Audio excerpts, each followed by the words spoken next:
जिले की हलचल। आकाशवाणी लखनऊ से प्रस्तुत है जिले की हलचल। आज सुनिए लखनऊ और कानपुर नगर जिलों की हलचल। पहले सुनते हैं लखनऊ जिले की हलचल। आलेख और स्वर है मुमताज अली का। भारतीय सेना ने 7 मई 2025 को रात में 1 बजे के बाद पाकिस्तान अधिकृत कश्मीर और उसकी मुख्य भूमि पर आतंकी ठिकानों को निशाना बनाकर ऑपरेशन सिंदूर को अंजाम दिया। रक्षा मंत्री और लखनऊ के सांसद राजनाथ सिंह ने ऑपरेशन सिंदूर के बारे में कहा कि भारतीय सेना ने सटीकता के साथ दुश्मन के ठिकानों को तबाह किया है। उन्होंने कहा कि सेना ने इस बात की भी संवेदनशीलता बरती कि कोई भी नागरिक आबादी हमले का शिकार न होने पाए। रामचरितमानस की पंक्तियां पढ़ते हुए उन्होंने कहा कि हमने केवल उन्हीं को मारा जिन्होंने हमारे मासूमों को मारा। साथियों, प्रधानमंत्री श्री नरेंद्र मोदी के नेतृत्व में हमारी सेनाओं ने ऑपरेशन सिंदूर लॉन्च करके पहले की तरह ही इस बार भी आतंकियों को ट्रेनिंग देने वाले कैंप्स को तबाह करके करारा जवाब दिया है और हमारी यह कार्रवाई बेहद सोच समझकर सधे हुए तरीके से की गई है। मुस्लिम धर्मगुरु मौलाना यासूब अब्बास ने पाकिस्तान अधिकृत कश्मीर और उसकी मुख्य भूमि पर भारतीय सेना द्वारा किए गए ऑपरेशन सिंदूर का प्रसन्नता पूर्वक स्वागत किया। उन्होंने कहा कि भारत ने पाकिस्तान को मुंहतोड़ जवाब दिया है। लखनऊ स्थित ऐशबाग ईदगाह के इमाम और all India Muslim personal law board के सदस्य खालिद रशीद फरंगी महली ने भारतीय सेना द्वारा लॉन्च किए गए ऑपरेशन सिंदूर को वक्त की जरूरत बताया। लखनऊ में उन्होंने कहा कि जिस प्रकार भारतीय सेना ने पाक अधिकृत कश्मीर में आतंकी ठिकानों को नष्ट किया है, उसके लिए भारतीय जनता केंद्र सरकार और सेना की शुक्रगुजार है। 7 मई 2025 को लखनऊ में किसी भी आपात स्थिति या हमले से बचने के लिए मॉक ड्रिल की गई। लखनऊ पुलिस लाइन में मॉक ड्रिल देखने और सुरक्षा व बचाव कर्मियों का उत्साह बढ़ाने के लिए मुख्यमंत्री योगी आदित्यनाथ और वित्त मंत्री सुरेश खन्ना मौजूद रहे। लखनऊ पुलिस लाइन को एक मोहल्ले में तब्दील किया गया, जहां लोग भजन कीर्तन कर रहे थे, बच्चे खेल रहे थे, तभी हमले का सायरन बजा। तत्काल घरों की लाइटें बंद कर दी गयी, लोग सुरक्षित स्थानों पर छिप गए। हवाई हमले से एक झोपड़ी में आग लग गई, कुछ लोग घायल हो गए। SDRF ने स्निफर डॉग की मदद से मलबे में दबे लोगों को ढूंढा। सिलेंडर में लगी आग को सिविल डिफेंस के वॉलंटियर ने काबू पाया। केमिकल अटैक से भी बचने के उपाय बताए गए। इस दौरान 15 मिनट के लिए मेट्रो रोक दी गई। स्टेशन पर ब्लैकआउट किया गया। यात्रियों को बचाव के तरीके बताए गए। प्रधानमंत्री नरेंद्र मोदी ने 26 अप्रैल 2025 को केंद्र सरकार के विभिन्न विभागों में चयनित होने वाले 51,000 अभ्यर्थियों को नियुक्ति पत्र सौंपे। वर्चुअल माध्यम से आयोजित होने वाला यह रोजगार मेला लखनऊ सहित देश के 47 स्थान पर आयोजित किया गया। लखनऊ में यह कार्यक्रम इंदिरा गांधी प्रतिष्ठान में हुआ, जिसमें केंद्र सरकार के 12 विभागों में 200 से अधिक लोगों को नियुक्ति पत्र सौंपा गया। यह नियुक्ति पत्र विदेश, पर्यावरण, वन और जलवायु परिवर्तन विभाग के केंद्रीय राज्य मंत्री कीर्तिवर्धन सिंह ने दिया। इस अवसर पर केंद्रीय मंत्री ने कहा कि जिनको नियुक्ति पत्र मिल रही है, ये हमारे देश को आगे ले आने में इनका बहुत बड़ा योगदान होना है। इसके जो मुख्य विकास को लेकर जो हमारी सरकार प्रबंध कर रही है, कोशिशें कर रही है, उनमें जितने हमारे एम्प्लॉयज हैं, चाहे सेंटर को हों चाहे स्टेट को हों, उन सबका एक बहुत बड़ा रोल होता है और बहुत बड़ा रोल है, ये दिखाई पड़ रहा है। संघ लोक सेवा आयोग के माध्यम से कर्मचारी भविष्य निधि में चयनित होने वाली दीक्षांता त्रिपाठी ने कहा कि केंद्र सरकार में नियुक्ति पाकर वह बहुत खुश हैं और गौरवान्वित महसूस कर रही हैं। केंद्रीय नवीन और नवीकरणीय ऊर्जा मंत्री प्रहलाद जोशी ने 10 अप्रैल 2025 को उत्तर प्रदेश की राजधानी लखनऊ में PM कुसुम योजना के तहत निजी ऑन ग्रिड पंप के सोलराइजेशन का स्थलीय निरीक्षण किया। बख्शी का तालाब विकासखंड के दुगौर ग्राम पंचायत में मोहम्मद एहसान अली खान ने PM कुसुम C1 योजना के तहत अपने निजी ऑन ग्रिड पंप का सोलराइजेशन कराया है। इस अवसर पर केंद्रीय मंत्री प्रहलाद जोशी ने कहा कि इनका 9 बीघा जमीन है। इन्होंने 62,000 इन्वेस्टमेंट किया है टोटल। तो बाकी सब इनको केंद्र और राज्य सरकार से सब्सिडी से पैसा मिला है।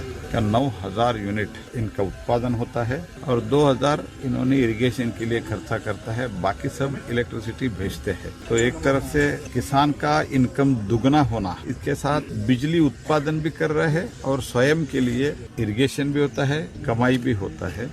उल्लेखनीय है कि प्रधानमंत्री किसान ऊर्जा सुरक्षा और उत्थान महाअभियान PM कुसुम योजना भारत सरकार द्वारा किसानों को सौर ऊर्जा अपनाने में मदद करने के लिए शुरू की गई है। इस योजना का उद्देश्य सिंचाई के लिए सौर ऊर्जा के उपयोग को बढ़ावा देना और कृषि क्षेत्र में डीजल पर निर्भरता को कम करना है। मुख्यमंत्री योगी आदित्यनाथ और केंद्र सरकार के कार्मिक, लोक शिकायत, पेंशन और प्रधानमंत्री कार्यालय के राज्य मंत्री डॉक्टर जितेंद्र सिंह ने 14 अप्रैल 2025 को लखनऊ में केंद्रीय प्रशासनिक अधिकरण के नवनिर्मित भवन का उद्घाटन किया। इस अधिकरण में केंद्र सरकार के सिविल अधिकारियों, कर्मचारियों की सेवा, नियुक्ति और भर्ती से संबंधित मामलों का निस्तारण किया जाएगा।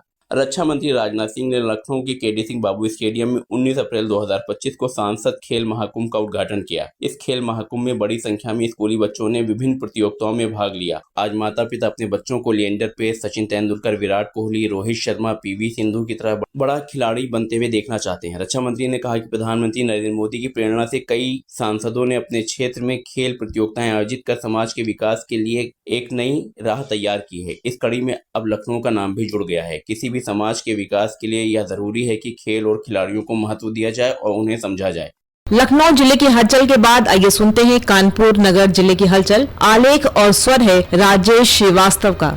जनपद कानपुर नगर में पिछले दिनों 5 दिवसीय प्रवास पर पहुंचे राष्ट्रीय स्वयंसेवक संघ के सर संचालक डॉक्टर मोहन मधुकर भागवत ने केशव स्मृति समिति कानपुर द्वारा निर्मित प्रदेश के पहले संघ भवन का उद्घाटन की और लोकार्पण किया। नवनिर्मित 4 मंजिल संघ भवन में राजस्थान से लाए गए लाल पत्थरों का प्रयोग किया गया है। भवन की पेंटिंग गोबर मिश्रित विशेष पेंट से कराई गई है। भवन का मुख्य द्वार और 4 दीवारी भी लाल पत्थर से बनाई गई है। भवन में एक बड़ी लाइब्रेरी की स्थापना की गई है, जहाँ पर सभी हिंदू धर्मों, इतिहास को बताने वाले साहित्य और ज्ञानवर्धक पुस्तकें रहेंगी। इस दौरान सर संचालक ने कहा कि संघ का कार्य वास्तव में समाज का कार्य है और पूरे समाज को अपने देश और स्वयं के लिए और समाज के प्रत्येक व्यक्ति और परिवार के लिए इसे करना चाहिए। संघ कार्य को बढ़ाने को लेकर संघ संचालक ने कहा कि बाबा साहब अम्बेडकर और डॉक्टर हेडगेवार दोनों के सामने विश्व का मार्गदर्शन करने वाला भेद रहित, स्वार्थ रहित, समता युक्त, शोषण मुक्त भारत का हिंदू समाज था। उन्होंने कहा कि ऐसा समाज हम खड़ा करें जो भारत को विश्वगुरु बनाने की दिशा में अग्रसर हो। जनपद कानपुर नगर में पिछले दिनों भारतीय जनता पार्टी द्वारा एक देश एक चुनाव के मुद्दे को जन आंदोलन बनाने की मुहिम को आगे बढ़ाने के लिए छत्रपति शाहू जी महाराज विश्वविद्यालय के सभागार में भाजपा के प्रबुद्ध वर्ग सम्मेलन का आयोजन किया गया। प्रबुद्ध वर्ग सम्मेलन में पहुंचे भारतीय जनता पार्टी के राष्ट्रीय महामंत्री सुनील बंसल ने कार्यक्रम का शुभारंभ किया। कार्यक्रम के दौरान ऑटोमेटिक इंटेलिजेंस के जरिए स्वर्गीय अटल बिहारी वाजपेयी की अपील वीडियो भी प्रदर्शित की गयी। सुनील बंसल ने स्वर्गीय अटल बिहारी वाजपेयी के AI वीडियो संदेश में एक राष्ट्र एक चुनाव विषयक अवस्था को संपूर्ण बताते हुए कहा कि देश की आवश्यकताओं के अनुसार कानून व्यवस्था में महत्वपूर्ण बदलाव किया गया है। उन्होंने कहा कि 1995 से लेकर 2025 तक पिछले 30 वर्षों में प्रत्येक वर्ष कहीं न कहीं चुनाव हो रहे हैं। आचार संहिता लगी रहती है और देश इलेक्शन मोड में रहता है। बार बार चुनाव प्रक्रिया होना देश के विकास में बाधा है। बार बार चुनाव देश के विकास में स्पीड ब्रेकर है। अब चुनाव प्रक्रिया में बदलाव की आवश्यकता है। वहीं पत्रकारों से बात करते हुए सुनील बंसल ने कहा,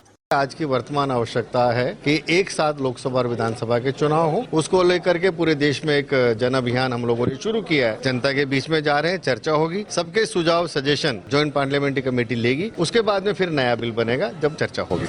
पिछले दिनों पहलगाम में हुए आतंकी हमले में जान गंवाने वाले जनपद कानपुर नगर के महाराजपुर क्षेत्र हाथीपुर निवासी शुभम द्विवेदी का पार्थिव शरीर परिजनों के साथ पैतृक निवास पर लाया गया। इस दौरान शुभम के रिश्तेदार और परिजनों के साथ बड़ी संख्या में क्षेत्रीय लोग गमगीन माहौल में मौजूद रहे। गौरतलब है कि शुभम उन 26 पर्यटकों में शामिल थे जिन्हें पहलगाम में हुए हमले में आतंकियों ने शुभम को गोली मार दिया था। शुभम की 2 माह पूर्व शादी हुई थी। 17 अप्रैल को शुभम अपनी पत्नी ऐशान्या और परिवार के 11 सदस्यों के साथ कश्मीर घूमने गए थे। शुभम द्विवेदी का पार्थिव शरीर को श्रद्धांजलि देने और शोक संतप्त परिजनों से भेंट करने पहुंचे प्रदेश सरकार के मुख्यमंत्री योगी आदित्यनाथ ने आतंकवादियों की कायराना हरकत का जवाब दिए जाने के साथ शोक संतप्त परिवार को ढाढ़स बढ़ाया। मुख्यमंत्री योगी आदित्यनाथ ने कहा कि आतंकवाद अपनी अंतिम सांस ले रहा है। निर्दोष पर्यटकों पर हमला कोई सभ्य समाज स्वीकार नहीं कर सकता और खास तौर पर भारत ने यह बिल्कुल स्वीकार नहीं है।